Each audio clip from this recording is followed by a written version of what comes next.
Siguen todos en línea ahí. Y ya abren las compuertas y están en carrera al centro. Quality Trade domina en los primeros 125 metros, despega cuerpo y medio. Para el segundo, Halo's Midas Touch a medio cuerpo, a uno afuera. En el tercero, Far Too Quick al pescuezo. En el cuarto lugar adentro queda Grandson Rorro.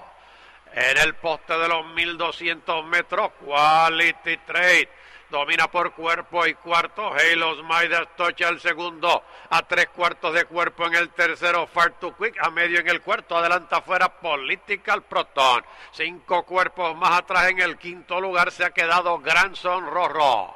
Pasan los 9, van a los 800 metros finales. Quality Trade despega ahora cuerpo y medio. Halo's Midas Touch al segundo, a un cuerpo. En el tercero luchan Far Too Quick y Political Proton.